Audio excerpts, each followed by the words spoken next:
Thank you for joining us this morning to discuss the compliance program, which aims to improve the registration process and visit transition of both new and returning patients.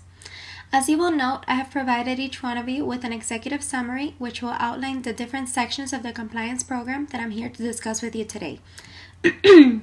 Excuse me. I would like to begin by stating that the compliance program has been prepared specifically for our hospital's Department of Pain Management, which, after the urgent care unit, is one of the departments with the highest volume of patients in all of our facility. The new compliance program seeks to improve the registration process and the overall visit experience for new and returning patients, which is currently causing delays and dissatisfaction across the department. Please note this compliance program does not involve billing and coding. However, we feel it focuses on a matter that needs to be monitored and regulated.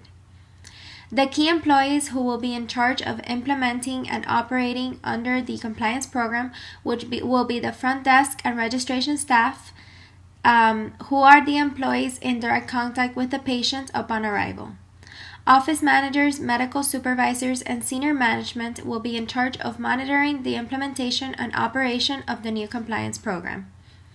The primary goals of the compliance program will be to improve the efficiency of the check-in and registration process for both new and returning patients, to increase the quality of care of our patients by minimizing the time it takes to transition them from the lobby to the waiting rooms, and to focus on providing excellent care and attention.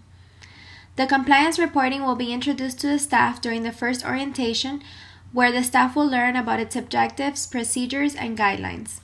As previously mentioned, one of the goals of the program is to minimize the time it takes to transition patients from the lobby into the waiting room. Under the new compliance program, supervisors who will be in charge of overseeing the time lapses in the patient queuing system and identify any patterns among certain employees who may be exceeding the normal time for processing patient information and transitioning them into the waiting room. The front desk and patient registration staff will report to their immediate supervisors on a weekly basis, and the immediate supervisors will report the employee performance to the senior management on a monthly basis.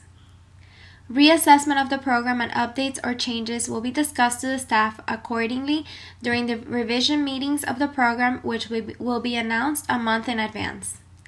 The team will be educated on what is expected of them for the compliance program, and their performance will be evaluated by their immediate supervisors during the weekly reporting and by the senior management during the monthly reporting, time at which the need for additional training will be determined.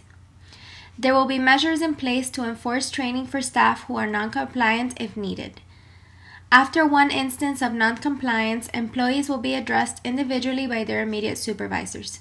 After two instances of non-compliance, employees will be placed on temporary probation.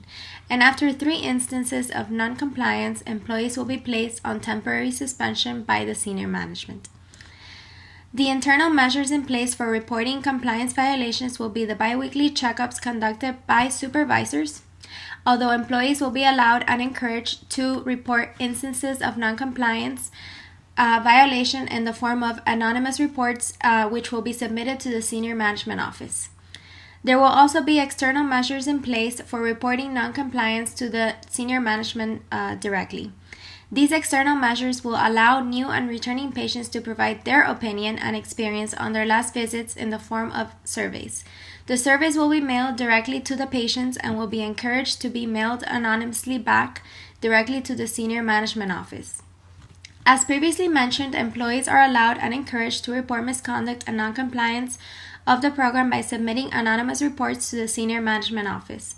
For the protection of our employees, immediate supervisors and the senior management will be prohibited from disclosing the identities of these employees. Likewise, employees accused of misconduct will be addressed privately in meetings directly with their immediate supervisor upon a first and second instance of noncompliance, and directly with the senior management upon a third instance of noncompliance. It is highly recommended that the board take this compliance program into consideration.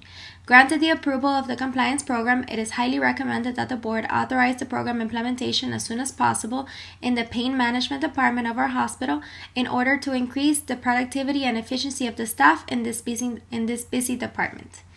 This is the end of our presentation of the new compliance program, but please refer to the executive summary should you have any questions about a particular area in this discussion.